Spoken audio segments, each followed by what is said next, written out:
Example number 2.15.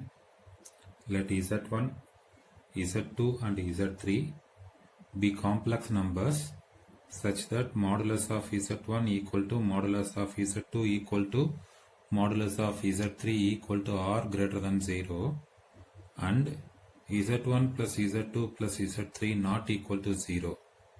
Prove that modulus of Z1 Z2 plus Z2 Z3 plus Z3 Z1 by Z1 plus Z2 plus Z3 equal to R.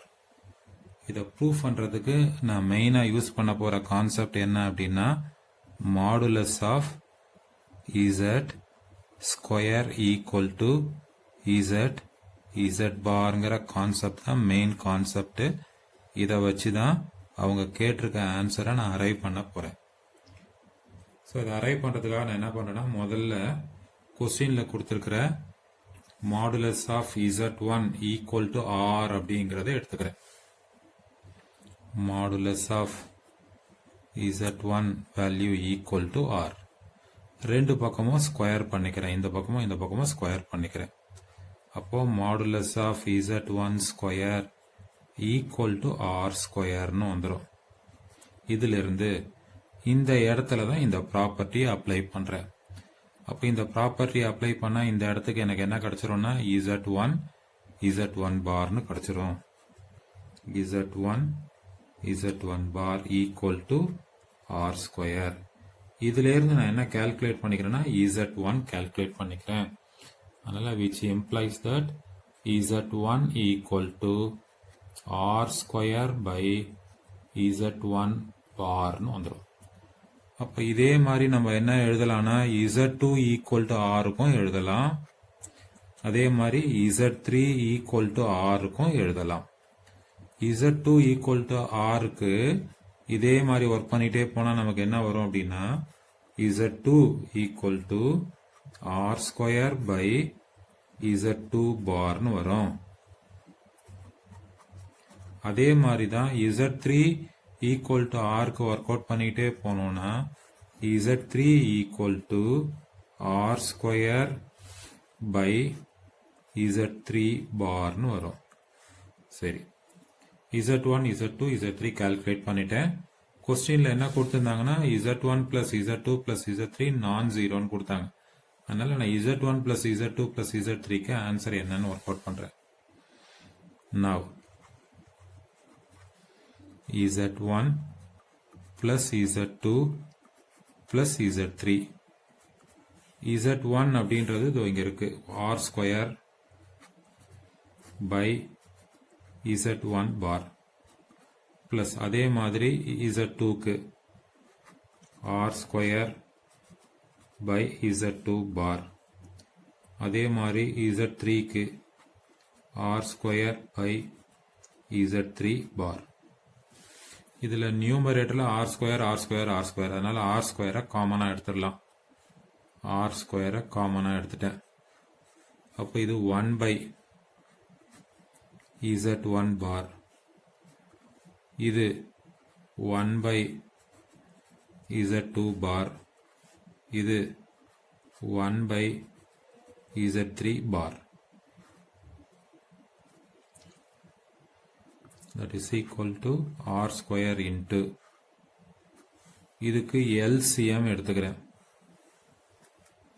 LCM எடுத்தா Z1 bar into Z2 bar into Z3 bar LCM.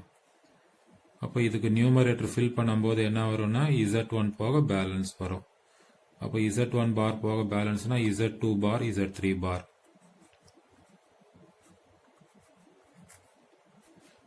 Plus இதுக்கு numerator எழுதுறேன். இங்கே Z2 பார் இருக்கு. அப்போ அது போக Z1 Z3 நான் எழுதும் போது Z3 பார் Z1 எழுதியிருக்கிறேன். பிளஸ் இதில் Z3 பார் இருக்கு. அப்போ அது போகனா Z1 Z1 பார் Z2 பார். LCM எடுத்தாச்சு.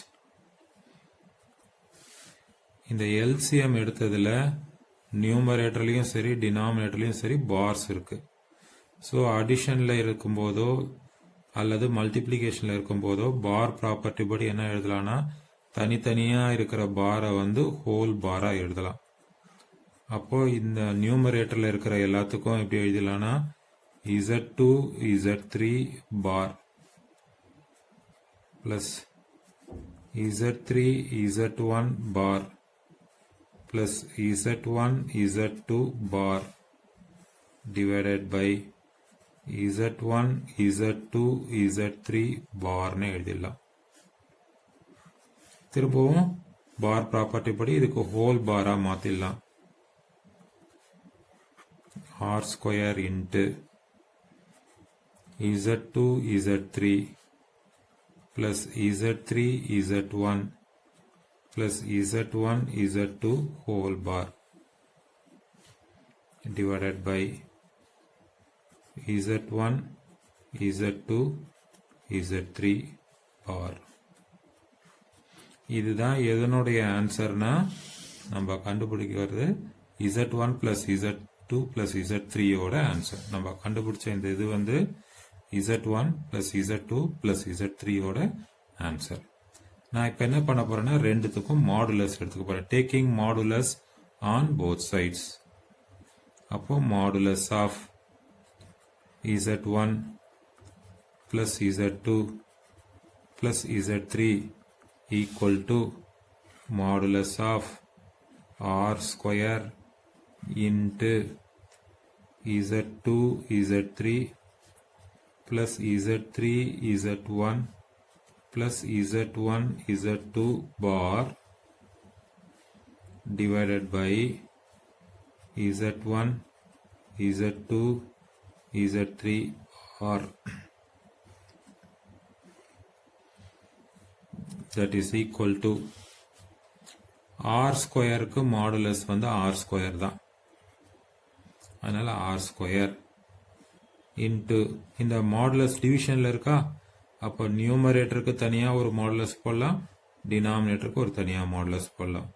அதனால modulus of Z2 Z3 plus Z3 Z1 plus Z1 Z2 bar. நியூமரேட்டருக்கு தனியா மாடுலஸ் போட்டாச்சு. அதே மாதிரி டினாமினேட்டருக்கு தனியா மாடுலஸ் Z1 Z2 Z3 பார். டினாமினேட்டருக்கு தனியா மாடுலஸ் போட்டாச்சு. மாடுலஸ் வந்து ப்ராப்பர்ட்டி படி பார் இருந்தாலும் பார் இல்லைனாலும் வேல்யூ மாறாது. அதனால மாடுலஸ் இருக்கிறதுனால பாரை ரிமூவ் பண்ணிடுறேன், மாடுலஸ் இருக்கிறதுனால பாரை ரிமூவ் பண்ணிடுறேன். அப்போ எனக்கு என்ன கிடைக்கும்னு பார்த்தீங்கன்னா R square into modulus of, நான் எழுதும் போது இது ஃபர்ஸ்ட், இது செகண்டு, இது தேர்டுங்கிற ஆர்டர்ல எழுதுறேன்.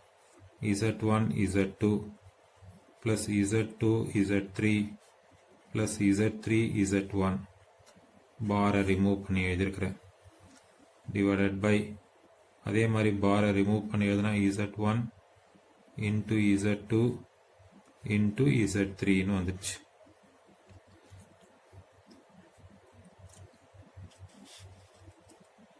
That is equal to R square into நியூமரேட்டர்ல அப்படியே தான் எழுதுறேன். Z1 Z2 plus Z2 Z3 plus Z3 Z1 divided by இதுக்கு வந்து தனித்தனியா மாடுலஸ் போடலாம் இல்லையா. அப்போ modulus of Z1 modulus of Z2 modulus of Z3ன்னு போட்டேன். மாடுலஸ் ஆஃப் கொஸ்டின்ல பாத்தீங்கன்னா மாடுலஸ் ஆஃப் Z1 ஓட ஆன்சரும் R தான், மாடுலஸ் ஆஃப் Z2 ஓட ஆன்சரும் R தான், மாடுலஸ் ஆஃப் Z3 ஓட ஆன்சரும் R தான். அதனால இந்த பிளேஸ்ல வரும்போது இதுக்கு ஒரு R, இதுக்கு ஒரு R, இதுக்கு ஒரு R வந்துடும். அப்போ R square into modulus of Z1 Z2 plus Z2 Z3 plus Z3 Z1 divided by R R R. அப்போ R கியூப் இல்லையா, R கியூப்னு இருந்துச்சு. ஸோ இப்போ இதில் நான் என்ன பண்ணுறேன்னா இந்த R ஸ்கொயரையும் இந்த ஆர் கியூபையும் கேன்சல் பண்ணிக்கிறேன். அப்போ எனக்கு பேலன்ஸ் ஒரு ஆர் மட்டும் கீழே இருக்கு. அப்போ எனக்கு பேலன்ஸ் என்ன வந்திருக்கு அப்படின்னு பார்த்தீங்கன்னா modulus of z1 plus z2 plus z3 equal to modulus of z1 z2 plus z2 z3 plus z3 z1 divided by r. இதான் எனக்கு இப்போதைக்கு இருக்கிற பேலன்ஸ். நான் என்ன பண்றேன், இந்த r கிராஸ் மல்டிப்ளை பண்ணிக்கிறேன். அப்போ r அப்படி கிராஸ் மல்டிப்ளை பண்ணிட்டேன்னா r into modulus of z1 plus z2 plus z3 equal to modulus of z1 z2 plus z2 z3 plus z3 z1 அப்படின்னு வந்துடும். இதில் என்ன பண்ணுறேன்னா இந்த மாடுலஸை ரைட் சைடு மூவ் பண்ணிடுறேன். அப்போ மூவ் பண்ணிட்டேன்னா இங்கே எனக்கு r மட்டும் பாக்கி இருக்கும். இங்கே என்ன ஆகும்னா modulus of z1 z2 plus z2 z3 plus z3 z1 divided by modulus of z1 plus z2 plus z3 ன்னு வந்துடும். இங்க டிவிஷன்ல ரெண்டு மாடுலஸ் இருக்கு. டிவிஷன்ல ரெண்டு மாடுலஸ் தனித்தனியா இருந்தா அதை ஹோல் மாடுலஸ்னு எழுதிடலாம். அப்ப என்னாச்சுன்னு பாத்தீங்கன்னா r equal to modulus of z1 z2 plus z2 z3 plus z3 z1 divided by z1 plus z2 plus z3 ன்னு ஆயிடுச்சு. இதுதான் அவங்க கேட்ட ரிசல்ட்.